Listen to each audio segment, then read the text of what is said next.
इस बीच पाकिस्तान फखर, ठीक है, पाकिस्तान ने एक अच्छा डिप्लोमेटिक पुल करने की जो कोशिश की कि इस्लामाबाद टॉक्स अकॉर्ड वहां कराकर, लेकिन अभी पाकिस्तान फिर से कैश 2020 सिचुएशन में आता हुआ नजर आ रहा है।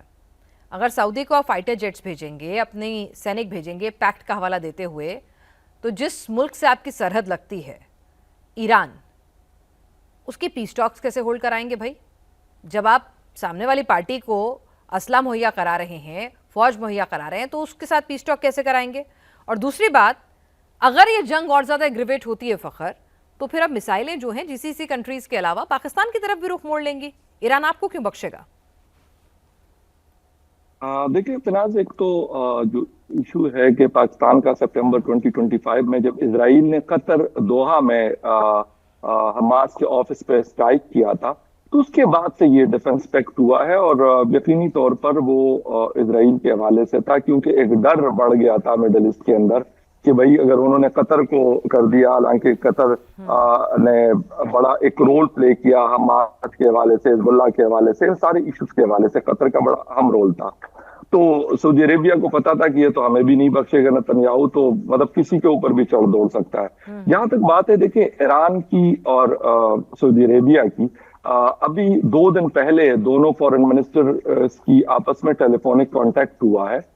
ऐसा नहीं है कि पाकिस्तान की अगर फौज वहां पे जाती है तो वो बस न आओ देखेगी न ताओ देखेगी और कुछ स्ट्राइक कर देगी, ईरान के ऊपर नहीं करेगी। मैं आपको शायद इसके ऊपर आपके चैनल पे बहुत सारी जगहों पे ये बात डिस्कस हुई है, आपने भी की, और नो डाउट इम्पोर्टेंट चीज है ये।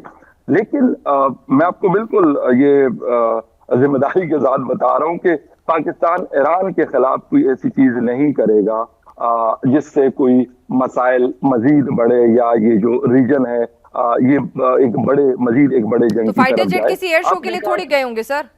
नो नो नो नो, फौज बिल्कुल किसी है वहां पर। एक्सरसाइज के लिए थोड़ी गई है, रक्षा करने के लिए गई है। सऊदी को फिलहाल खतरा किससे है? ईरान की मिसाइलों से। तो फिर रिटेलिएट किस पे करेगी आपकी फौज? ईरान के ऊपर। मैं बताता हूँ। हाँ, मैं बताता हूँ। अगर ये वाली बात है तो अमेरिका तो वहां पे गल्फ वॉर से है 1990 से, और अभी 2026 तक बिलियन ऑफ डॉलर्स एनुअली वो पैसा सऊदी अरब का जाता है अमेरिका के वेपन्स खरीदारी में। क्यों नहीं रोक पाए उनकी मिसाइल स्ट्राइक को? इतने बड़े बड़े सिस्टम्स लगाए हैं, पेट्रियट जो एयर डिफेंस सिस्टम्स हैं। तो ये क्वेश्चन तो अमेरिका से करने की जरूरत है। पाकिस्तान का तो डिफेंस पैक्ट है, अगर कोई ऐसी चीज होती है तो बिल्कुल पाकिस्तान की फोर्सेस वहां पर डिप्लॉयड है। लेकिन तो वही तो पूछ रहा हूं आपसे कि चलिए आपने डिफेंस पैक्ट किया, आपको उसकी रिस्पेक्ट करनी है और आपने फोर्स डिप्लॉय कर दी। अब ईरान की मिसाइल जीसीसी कंट्रीज की तरफ आ रही है, तो पाकिस्तान की तरफ से क्यों नहीं आएंगी? अगर ये युद्ध और ज्यादा एग्रीवेट होगा भाई, वो तो आपको दुश्मन की तरफ ही मान के चलेगा ना, क्योंकि आप दुश्मन के साथ ही खड़े हैं उसके। सुने नहीं, Saudi Arabia is not a दुश्मन ऑफ ईरान, बिल्कुल भी नहीं। मैं आपको बता दूं कि अगर वहां पे स्ट्राइक्स हुई हैं तो मिलिट्री इंस्टॉलेशन जो यूएस की थी, और ईरान ने इस जंग से पहले कहा था कि हम स्ट्राइक करेंगे वहां पर मिडिल ईस्ट में।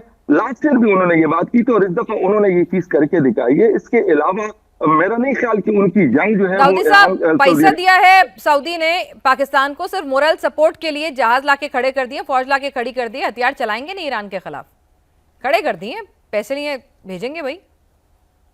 नहीं देखें, इसमें देखें, एक चीज मैं बताऊं कि सऊदी अरब के ऊपर अभी जैसे फखर भाई भी कह रहे हैं कि वहां पे यूएस के इंस्टॉलेशंस पे या उस तरह से अटैक्स हुए हैं, वो बात बिल्कुल कहीं ना कहीं मैं उनसे इत्तेफाक नहीं रखता हूं। वो इसलिए कि यहाँ पे बहुत सी दूसरी जगहों पे भी अटैक्स हुई हैं और पूरे गल्फ कंट्रीज में हुई हैं, और कहीं ना कहीं उससे ये देखा गया है कि जो रिश्ता ईरान का सऊदी अरब के साथ बहुत अच्छा बनता जा रहा था बीजिंग डिक्लेरेशन के बाद से, उस पर बहुत बड़ा एक सवालिया निशान हुआ, और उसको देखते हुए इधर से पूरा निभाया गया। उसको ये हुआ कि हम किसी भी तरीके से अपने किसी एयर बेसेस को इस्तेमाल होने नहीं देंगे।